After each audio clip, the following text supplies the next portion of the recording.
Yo, what's up, YouTubers? It's your boy, the Visionary. Welcome to another episode of Fireside Chat Preludes. Um, yeah, I've been going for a while. Like, I got a job. I was working at some place as an assistant manager.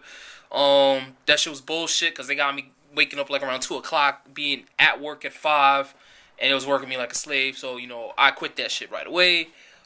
Yes, I'm looking for another job now. I'm not gonna be some unemployed black man for long.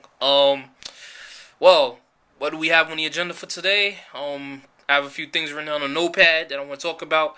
Number one, the newest thing that I've seen, that's popping off in my mind right now is this shit about Common, the hip hop artist, whatever. He was invited to the White House to either perform a show or for the president to talk to him or something, and there was a big hubbub with the social critics saying that's not fair because there have been other big names, music stars that have wanted to come do a show at the White House or something like that, and they have a problem with it. And what's funny is I was watching O'Reilly Factor, and what is his name? I forgot the other dude. It's another big name asshole that's on the show. He's a really funny dude, and he brought up the issues like it's the only reason why is because he's black and so on and so forth. Me personally, I don't know why people have a problem with it. It's like you can if the president decides to choose someone to come to the White House, whatever, who cares? A lot of it has to do with, I guess, when they do background checks or something like that. Like they really scrutinize who comes, and a lot of the people that wanted to do shows in the past, like Bob Dylan or whoever, they've written songs that had something to do about killing people or cop killing or something, and Common hasn't really. I guess none of his songs had anything to do about that. You know what I mean? Like he never talked about killing someone or doing something to a cop or this and that. So whatever. That's some crazy shit. I'm gonna be following that story. Next I want to talk about um random ass shit. I was watching the news, right, and there was this.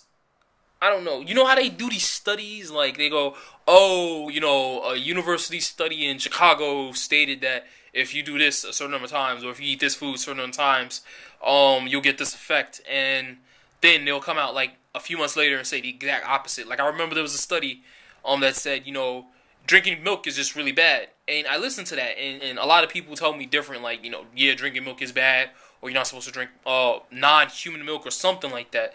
And I saw the recent study is that they're saying, oh, you need to drink like 2 or 3 more cups of coffee in a day because it helps prevent cancer. I'm like, how does caffeine, prevent cancer? And this shit is mind-boggling because there's always a study on something that pops up, and they'll say you get this effect, and then months later they'll tell you the exact opposite. Like, oh, you shouldn't eat that. You shouldn't eat that much because you'll get this. I'm like, you told me to do the shit last week. That just makes me like not like really want to listen to these guys anymore about anything that they say scientific wise because I don't know. I think it's really like a big like conspiracy plan by certain like industries and certain types of foods and food people that control certain parts of the food industry. Like let's say um peanut farmers, they had a bad blight or some shit like that, so they need to build up their revenue, so they'll like buy off like the news people and be like, yo, we want you to do a study that says buying more peanuts or eating more peanuts is more beneficial to your health or some shit like that. Whatever, yo. That's my theory on it. Next, big things. I don't know if most people follow this. Like, if you follow things that happen in Europe, like the EU, the European Union. There's like a big crisis over there in terms of a lot of countries are gonna go into debt. Like, there's gonna be mad debt foreclosures happening over there. Like the biggest one right now is Greece. Like first off, there's like a certain amount of countries that's included in the EU. There's like Greece, Ireland, Portugal, Spain. I forgot this. I think there's like 3 or 4 more, and these countries like their economies are generally weak, but combined they're just as strong, if not stronger, than the U.S. economy.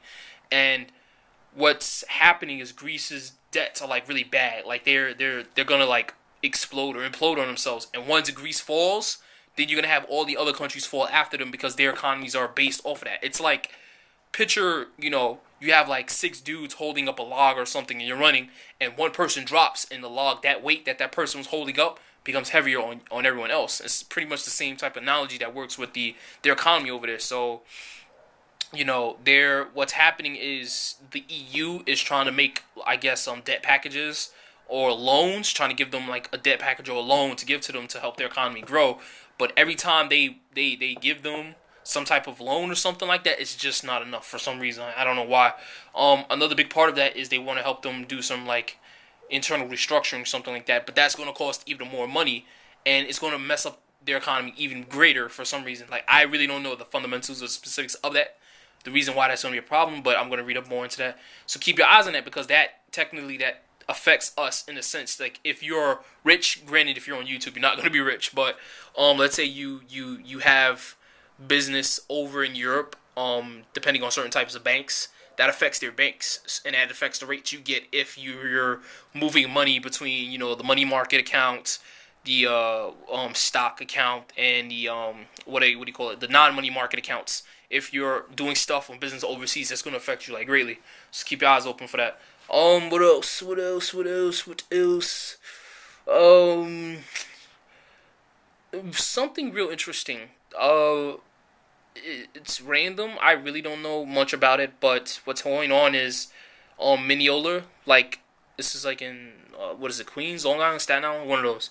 Um, Republicans are trying to redraw districting lines, like redistrict certain state lines on voting, because in Mineola, like, if you would go and like no one's there, you'd really think that place was like really, really um kind of affluent or something like that, like just really white or whatever.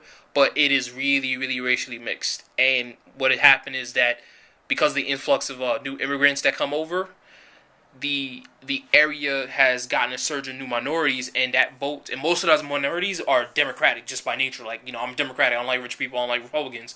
So this changes the racial makeup of that district. So what they're planning on doing, what Republicans are trying to push, that they redraw district lines or voting lines to, I guess, better represent all of the non-minority voters, or more, or the minority voters in general.